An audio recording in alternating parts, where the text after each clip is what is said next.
بسم اللہ الرحمن الرحیم۔ السلام علیکم ورحمۃ اللہ۔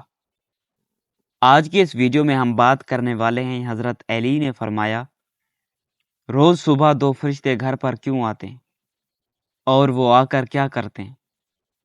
ساتھ ہی ہم آپ کو بتانے والے ہیں ایک ایسا واقعہ جس واقعے میں دلہن کا انتقال ہو گیا، یعنی اپنی شادی والے دن ہی دلہن جو سسرال میں جانی تھی وہ قبر میں پہنچ گئی۔ اس کے ساتھ ساتھ ہم آپ کو بتائیں کہ ان 15 گھروں کے بارے میں جن گھروں میں غریبی ہی غریبی آتی ہے، تنگ دستی ہی تنگ دستی آتی ہے۔ یہ 15 کام جن گھروں میں بھی ہوتے ہوں گے وہاں ہمیشہ پریشانیاں ہی رہیں گی۔ ایک مرتبہ حضرت علی کی خدمت میں ایک شخص آ کر کہنے لگا، یا علی، دن کے آغاز میں سب سے پہلے کیا ہوتا ہے؟ تو حضرت علی نے فرمایا، اے شخص، دن کا آغاز دو فرشتوں کے ساتھ ہوتا ہے۔ ایک فرشتہ گھر گھر جا کر دعا کرتا ہے اور دوسرا فرشتہ گھر گھر جا کر التجا کرتا ہے۔ تو وہ شخص کہنے لگا، یا علی، کس بات کے لیے فرشتہ دعا کرتا ہے اور کس بات کے لیے التجا کرتا ہے؟ تو حضرت علی نے فرمایا، میں نے اللہ کے رسول صلی اللہ علیہ وسلم سے سنا ہے کہ صبح سے پہلے دو فرشتے زمین پر آتے ہیں اور گھر گھر جا کر دیکھتے ہیں۔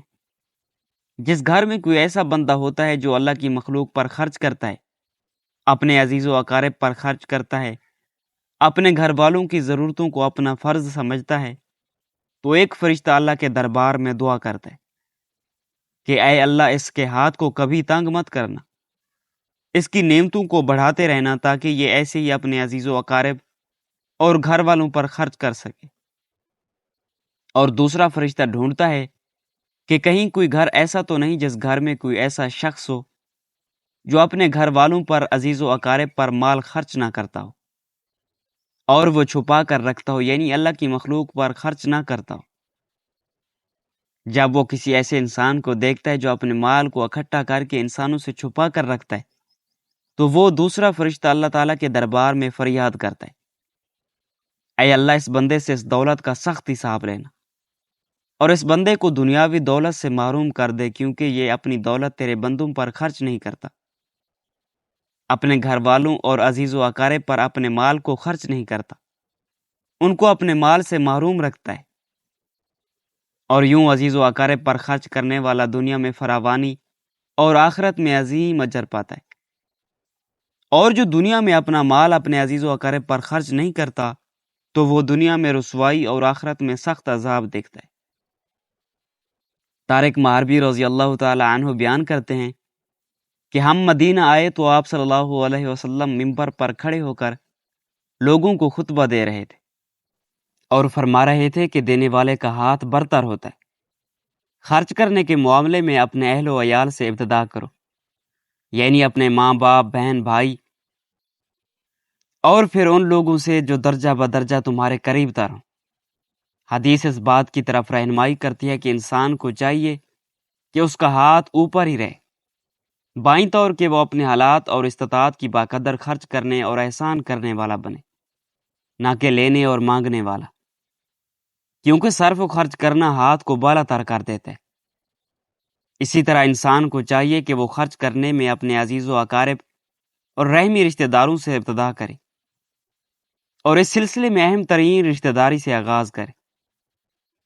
چنانچہ وہ ماں سے شروع کرے، کیونکہ وہ ابتدا کے لحاظ سے باپ پر مقدم ہے اور بہن بھائی پر مقدم ہے۔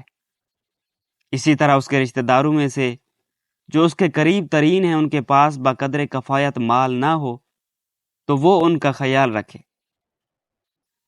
ناظرین، اب ہم آپ کو وہ واقعہ سناتے ہیں جس واقعے میں دلہن کا انتقال ہو گیا، یعنی اپنی شادی والے دن ہی دلہن قبر میں پہنچ گئی۔ یہ واقعہ سعودی عرب کا ہے۔ ایک لڑکی کی شادی تھی، اس کی تیاریاں چل رہی تھیں، دلہن کو سجایا جا رہا تھا۔ اتنی دیر میں مسجد میں اذان ہوئی اور اس کے بعد نماز کے بعد سے ہی لڑکی کے میک اپ کی تیاریاں چلنے لگی۔ اس کو ایک اچھا سا لباس پہنایا گیا اور دلہن کا سارا میک اپ کیا گیا۔ اتنی دیر میں عشاء کی اذان ہوئی۔ جیسے ہی اس لڑکی کے کانوں میں آواز آئی تو اس نے سوچا کہ نماز پڑھ لو، اور اٹھی وضو کرنے کے لیے جانے لگی۔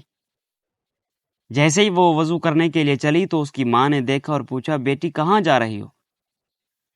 تو دلہن نے جواب دیا کہ امی میں وضو کرنے کے لیے جا رہی ہوں، اذان ہو چکی ہے، نماز کا وقت ہو رہا ہے۔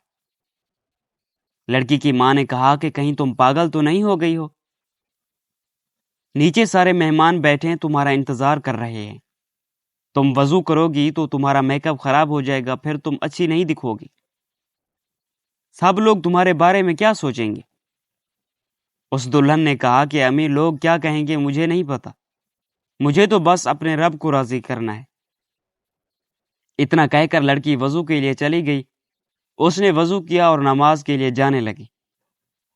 وضو کرنے سے اس کا سارا میک اپ اتر چکا تھا، لیکن لڑکی کو اس بات کی کوئی بھی فکر نہیں تھی، اسے تو ڈر تھا اپنے رب کا۔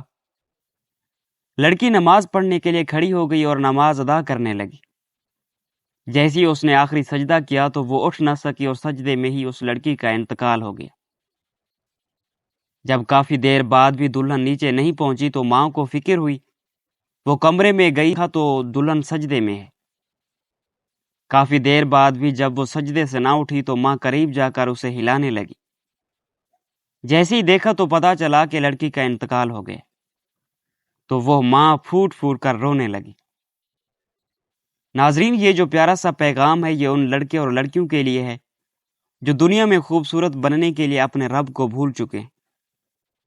کسی نے کیا خوب کہا ہے کہ اسلام کی شہزادیوں کو خوبصورت بننے کے لیے کسی مہنگی کریم اور پاؤڈر کی ضرورت نہیں، 5 وقت کے وضو کا پانی ہی کافی ہے ان کی خوبصورتی کے لیے۔ ناظرین، اب ہم آپ کو بتاتے ہیں 15 گھروں میں غریبی، تنگ دستی اور پریشانیاں کیوں آتی ہیں۔ اگر آپ کے ساتھ بھی ایسا ہوتا ہے کہ آپ کی کمائی تو بہت ہے لیکن پھر بھی پیسہ رکتا نہیں ہے، پیسے میں برکت نہیں ہوتی، اگر آپ ان غلطیوں میں سے ایک بھی غلطی کرتے ہو تو اسے فوراً اپنے سے دور کر دو، انشاءاللہ آپ کے گھر سے ہر تنگی دور ہو جائے گی۔ گھر میں رزق کی تنگی آنے کی 15 نشانیاں ہیں۔ نمبر 1، لیٹتے وقت ایک ٹانگ کو دوسری ٹانگ پر رکھنا۔ نمبر 2، ٹوٹے ہوئے برتن استعمال کرنا۔ نمبر 3، بوتل کو پورا منہ یا پانی کے مٹکے کو منہ لگا کر پانی پینا۔ نمبر 4، پیڑ کے نیچے پیشاب کرنا۔ نمبر 5، ٹوٹی ہوئی کنگھی سے بال بنانا۔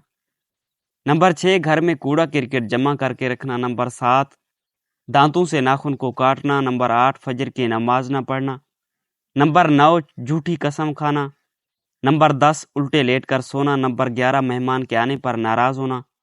نمبر 12، عورتوں کے کھڑے کھڑے بالوں کو سنوارنا۔